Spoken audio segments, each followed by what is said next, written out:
అర్ధరాత్రితో ప్రపంచవ్యాప్తంగా విడుదల కావుతున్న ఓజీ చలనచిత్రం పవర్ స్టార్ పవన్ కళ్యాణ్ గారి మానియా ఈరోజు ప్రపంచవ్యాప్తంగా మారుమోగిపోతుంది. దానిలో భాగంగా అమలాపురంలో ఈరోజు ఓజీ హంగామా పేరుతో ఇక్కడ అభిమానులంతా కలిసి town wide Pawan Kalyan fans అధ్యక్షులుగా నేను, అలాగే మా తోటి కార్యకర్తలు కానీ అభిమానులు కానీ అందరూ కలిసి ఈరోజు ఇంతటి భారీ కార్యక్రమానికి పిలుపునిచ్చాం.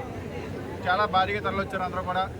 ఇంచుమించు ఇక్కడ 7 స్క్రీన్లలో మనకి చిత్రం కాసేపట్లో ప్లే అవుతుంది. దానికి సంబంధించిన అభిమానులు ప్రేక్షకులంతా కూడా ఈ గ్రౌండ్లో ఉన్నారు ఇవాళ.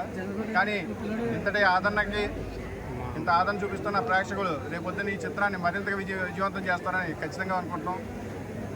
ఎందుకంటే ఇది ఓజీ, ఆయన ఎప్పుడైతే ఓజీ అనే పేరు ఓజీస్ గంభీర్ అని ఎలా పెట్టారో మా వాళ్ళు కూడా దాన్ని జీవో కింద తిప్పి గవర్నమెంట్ రూల్ చేస్తున్నాం జీవో అన్నట్టుగా చూపించారు. కానీ మేము ఖచ్చితంగా ఈరోజు ఆయన్ని ఉప ముఖ్యమంత్రి స్థానంలో పెట్టుకున్నాం. రేపు పొద్దున ముఖ్యమంత్రి స్థానంలో పెట్టుకునే వరకు కూడా మా అభిమాన గలమంతా ఇలాగే పనిచేస్తుందని ఈ సందర్భంగా తెలియజేసుకుంటాం.